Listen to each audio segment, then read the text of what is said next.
میگه دخلت انا و فاطمه على النبي صلى الله عليه وسلم ووجدناه بكاء شدید. ببین یبکی بکاء شدید. حضرت علی میگوید بار با همراهی دختری حبیب خدا فاطمه. شما میدونید که حضرت علی داماد حبیب خدا بود، شوهر فاطمه دختر دوستدار حبیب خدا بود که میگوید در چهره از حبیب خدا هیچ دیگرگونی نداشت، بی نهایت با حبیب خدا مانند بودند. میگوید بار دست فاطمه را گرفتم و خانه خسوری خود پدر یعنی فاطمه حضرت رسول اکرم آمدم و وجدناه یبکی بکاء شدید. آمدم که مثل کودک گریه دارد، بسیار یک گریه سخت داشتند. فقلت یا رسول الله فداک امی و ابی. حضرت علی میگوید وقتی گریه حبیب خدا را دیدم خیلی ناراحت شدم، فکر کردم از دست یگان نصرانی باشد، از دست یگان یهودی، یگان رنجش در حبیب خدا پیدا شده باشد. گفتم ای حبیب خدا پدر و مادرم فدای تو بود، ما الذی ابکاک، چی شد که تو اینقدر گریه داری؟ حبیب خدا گشته و به جانب فاطمه و جانب علی چی گفتن؟ گفتن زمان همون شب معراج یادم آمد، شبی که حبیب خدا پیش خداوند رفته بود، سیر جنت و سیر دوزخ کرده بود. گفت همون زنهایی که در عذاب دیدم همونها پیش خاطرم آمد، دیگر هیچ طاقت ایستادن نکردم، برای زنهای امتم گریه میکنم. فاطمه وقتی که نام زنها را که شنید در حال از حبیب خدا پرسید ای پدر عزیز، گفت چگونه زنها دیدی و چگونه عذاب دیدی؟ خواهرای عزیز انشاءالله من باوری دارم این صدای من شاید به گوش اونها رود، این سخن حبیب خداست. رسول اکرم گفت دیدم یک گروه زنها را دیدم که از مویهای سر آویزان بودند، از مویهای سر آویزان بودند. دویم گروهی را دیدم که از زبانها آویزان بود، در حلق اونها چرک و زقوم همون دوزخ ریخته میشد. سوم طایفه را دیدم که پایهایشان براست سینه ها آمدگی و دستها در پس سر بستگی، مار و کژدم اونها را عذاب میداد. چهارم طایفه که دیدم فقط از سینه ها کشال بودند. پنجم طایفه دیدم سرها سری خوب بود، بدنها بدنی خر بود. لیکن هفتم طایفه که دیدم همگی زنها مثل سگ بودند. این حالت دیدم، عذاب اونها را دیدم. از جبرائیل پرسیدم ای جبرائیل این طایفه چی طایفه باشد و چی عذاب، از بحری چی اینها را خدا اینقدر عذاب بدهد؟ حبیب خدا را جبرائیل چی گفتن؟ اینها میبینی که از مویهای سر کشالند، اینها دخترهای هستند که در دنیا نام مسلمانی داشتن رای که روی مال نداشتن، اینها سرهای لوچ بودن. از مویهای زیبای اینها تا جایی که شوهرها راحت کنند مردهای بیگانه راحت میکردن. از این پریچاسکه هایی که اینها برای پیدا کردن و برای آماده کردن زنا چقدر زیبا پریچاسکه ها میکردن، اینها همون طایفه های هستن که در دنیا موی سری خدا مردهای بیگانه را نشان دادن. اینها را خدا به همین خاطر از مویهایشان آویزان کردن. گفت دویم طایفه ای که از زبان کشال بودن.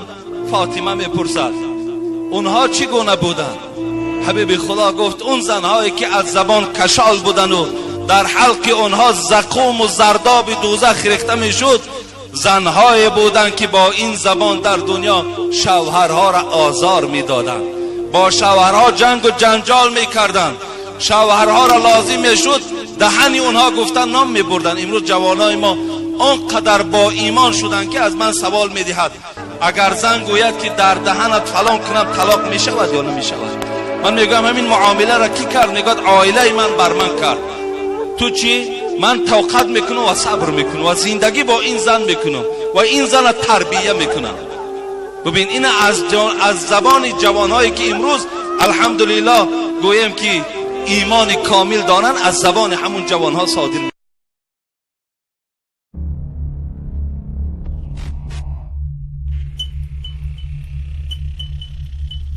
RenderForest.com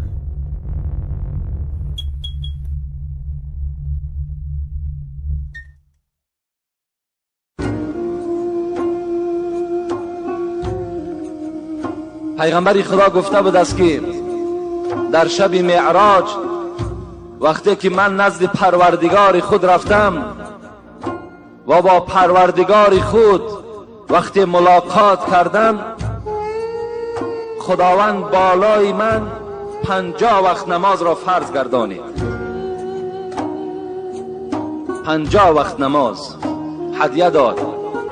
خداوند این 50 وقت نماز در دست رسول اکرم داد که اینو برده بر امتانت میرسانی و 50 وقت نماز را در یک روز میخوانید.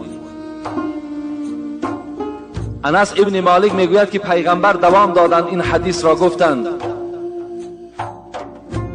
فرجعت حتی مررت بموسی علیه السلام.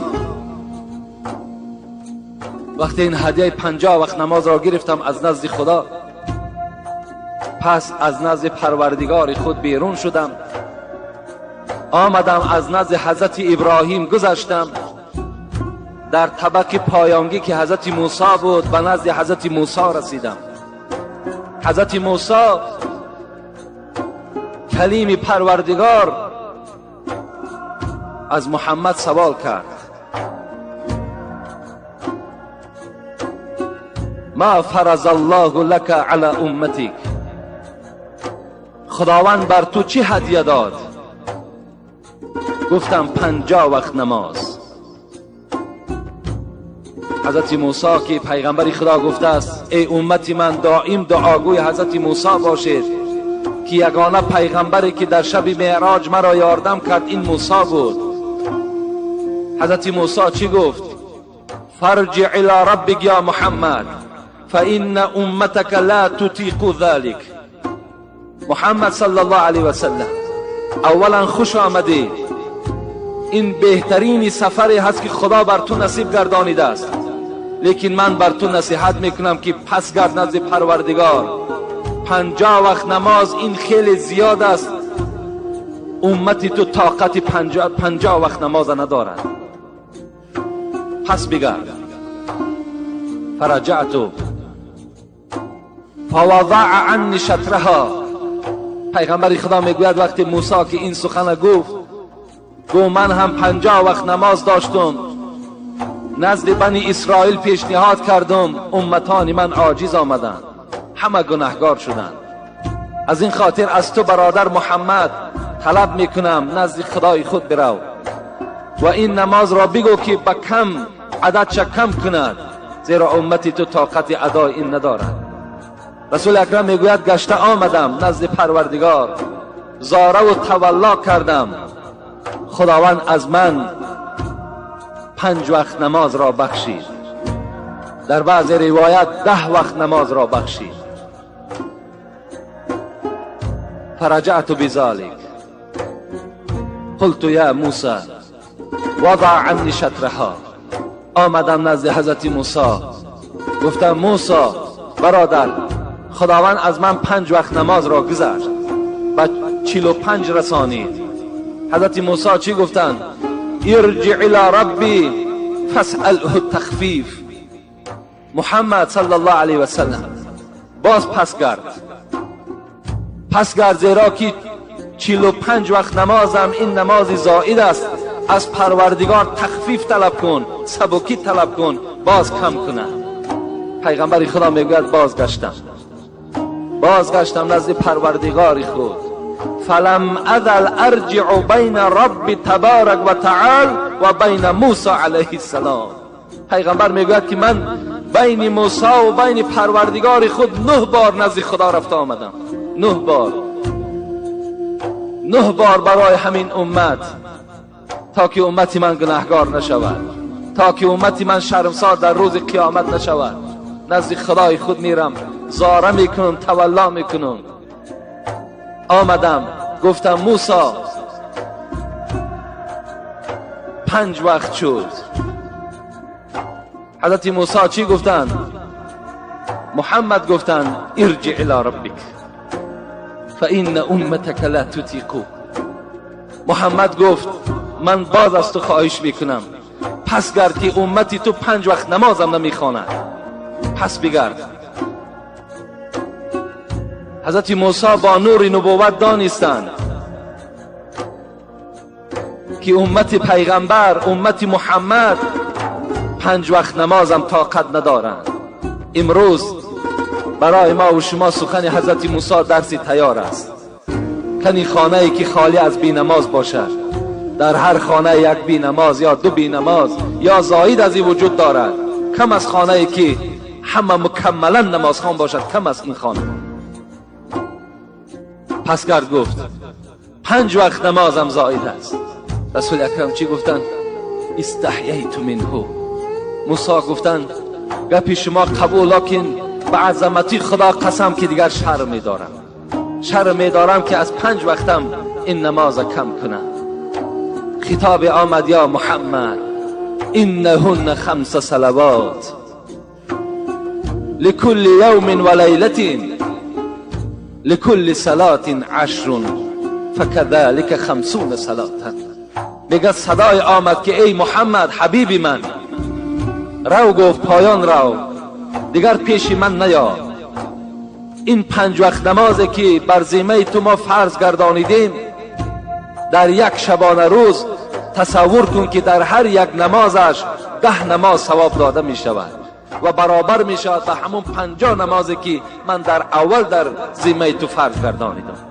5 وقت نماز کدام بنده ای که می خواند تصور کند که همون 50 وقت نمازی که هدیه‌ای که خداوند به پیغمبر داد، ثواب همون ما و شما نائل میشه.